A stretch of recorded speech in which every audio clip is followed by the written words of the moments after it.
मोदी जी ने कहा था एक भी भ्रष्टाचारी को नहीं छोड़ूंगा। उनके उस कथन का मतलब अब समझ में आया। मोदी जी ने कहा एक भी भ्रष्टाचारी को नहीं छोड़ूंगा, हर एक भ्रष्टाचारी को बीजेपी में शामिल करूंगा। उनका एक मोदी वॉशिंग पाउडर है, 2014 में निकला। उससे हत्या, लूट, भ्रष्टाचार, डकैती, देश की बर्बादी, कुछ भी आपने किया हो वो सारे दाग धुल जाते हैं। और कैसे कैसे लोगों को शामिल किया?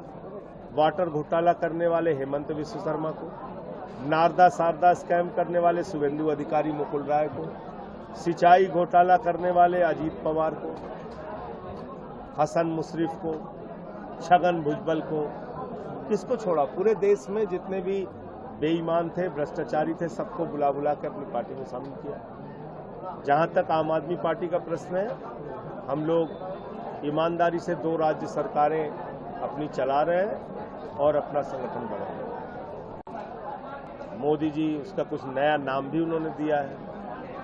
दूसरी बात यह है कि इंडिया और भारत अलग कहाँ है? हमारा तो स्लोगन है,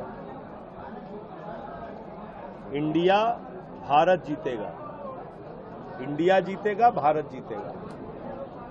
और मोदी जी की तो सारी योजनाएं इंडिया से चल रही हैं। Startup India, digital India, make in India, BJP for India. अब मोदी जी ने खुद कहा है कि वोट फॉर इंडिया। तो इंडिया और भारत में कोई अंतर नहीं है।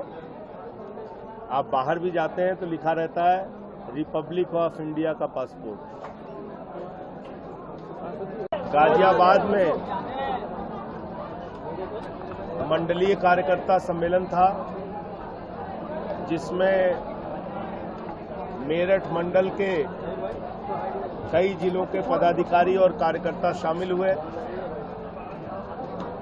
आम आदमी पार्टी के चुनाव समिति के अध्यक्ष सभाजीत सिंह जी, हमारे प्रांतीय अध्यक्ष भाई सोमेन ढाका जी, हमारे पूर्व विधायक नितिन त्यागी जी और यहाँ के जिलाध्यक्ष सचिन शर्मा जी, ये सब लोग अपने और तमाम नेताओं के साथ यहाँ हम लोग शामिल हुए। एक बहुत बड़ा मुद्दा मणिपुर हिंसा का है इस समय पूरे देश के सामने। आज आम आदमी पार्टी पूरे उत्तर प्रदेश के अंदर प्रदर्शन कर रही है। मणिपुर की घटना 140 करोड़ हिंदुस्तानियों के लिए शर्म की बात है। सिर्फ प्रधानमंत्री और वहां के निकम्मे मुख्यमंत्री और अमित शाह जी को छोड़कर, क्योंकि कहीं ना कहीं बीजेपी और देश के प्रधानमंत्री इस घटना के लिए जिम्मेदार है। अगर 90 दिन तक देश का प्रधानमंत्री देश के एक हिस्से में हो रही हिंसा पर चुप रहेगा,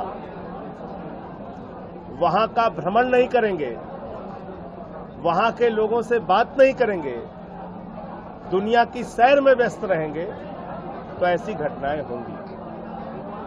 4 मई को 2 महिलाओं को नंगा करके परेड कराया गया। ऐसी घटना की उम्मीद आप तालिबान में तो कर सकते हैं, हिंदुस्तान में नहीं कर सकते। ये मोदी के राज में हो रहा है।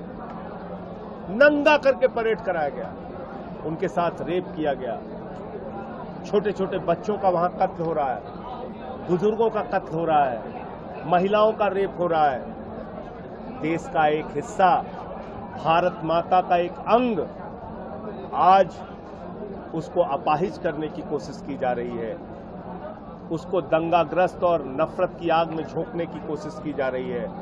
एक एक भारतीय को मणिपुर हिंसा के खिलाफ खड़ा होना पड़ेगा। हमारी पहचान दुनिया में वसुधैव कुटुंबकम की है, प्यार की, भाईचारे की, एकता की है। हम गांधी के देश में के रूप में जाने जाते हैं। गोडसे का नाम कोई नहीं लेता दुनिया में, लेकिन गोडसेवादी आज सत्ता में आ गए हैं, इसलिए इस प्रकार की हिंसा हो रही है। जरा सी भी शर्म अगर प्रधानमंत्री को हो तो कल वो सदन में आए और लोकसभा राज्यसभा में मणिपुर की घटनाओं पर जवाब दें और क्या कार्रवाई करने जा रहे हैं इसके बारे में बताएं। आम आदमी पार्टी की मांग है कि सुप्रीम कोर्ट मॉनिटर्ड एसआईटी से मणिपुर के मामलों की जांच होनी चाहिए, वहां के मुख्यमंत्री को तत्काल इस्तीफा देना चाहिए, प्रधानमंत्री को सदन में आके सवालों का जवाब देना चाहिए। दूसरा विषय, ये जो मंडलीय कार्यकर्ता सम्मेलन हम लोग कर रहे हैं, 3 महीने का टारगेट हमने रखा है अपने संगठन विस्तार के लिए। 3 महीने में उत्तर प्रदेश की सभी ग्राम सभाओं में आम आदमी पार्टी अपना संगठन, अपनी कमेटी बनाएगी। विधानसभा, ब्लॉक, ग्राम सभा और जिला, ये कमेटियां हमारी बनेंगी। हमारे प्रकोष्ठ जितने हैं उनको कहा गया है कि वो विधानसभा तक अपनी कमेटियां बनाए। तो ये पार्टी का, संगठन का लक्ष्य रखा गया है। संघर्ष और संगठन निर्माण दोनों हम लोग साथ साथ करेंगे, क्योंकि दोनों चीजें अलग अलग नहीं है। जब हम संघर्ष करेंगे तभी हमारे संगठन का विस्तार होगा। तो इसलिए संगठन और संघर्ष दोनों काम एक साथ हमारा आगे बढ़ेगा उत्तर प्रदेश के अंदर। अभी कई सारे बिल और मुद्दे सदन में आने के लिए सरकार कह रही है। एक दिल्ली का बिल है जो गैर संवैधानिक है, जो माननीय सर्वोच्च न्यायालय के 5 जजों के फैसले के खिलाफ है। उसका भी हम लोग विरोध करेंगे और उसमें बाकी सारी पार्टियां मिलकर उसका विरोध करेंगे। अभी एक टीम इंडिया गठित हुई है, एनडीए के खिलाफ इंडिया का गठन हुआ है। उसमें लगभग 26 दल शामिल हुए थे। बेंगलोर में आम आदमी पार्टी भी शामिल हुई थी। उसके जवाब में नरेंद्र मोदी जी ने 38 दलों की मीटिंग की एनडीए की, जिसमें 26 दल ऐसे थे जिनके एक भी सांसद नहीं है, 7 ऐसे थे जिनके एक सांसद है।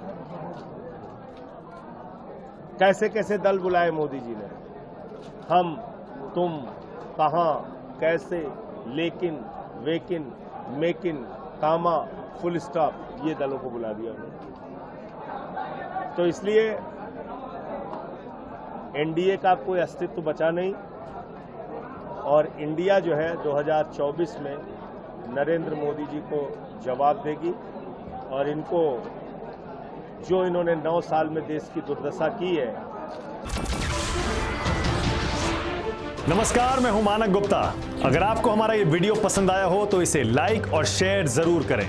और हां, हमें सब्सक्राइब और फॉलो करना ना भूलें, ताकि आप देश और दुनिया की कोई खबर मिस ना करें। तो जुड़े रहिए हमारे साथ और देखते रहिए न्यूज़ 24।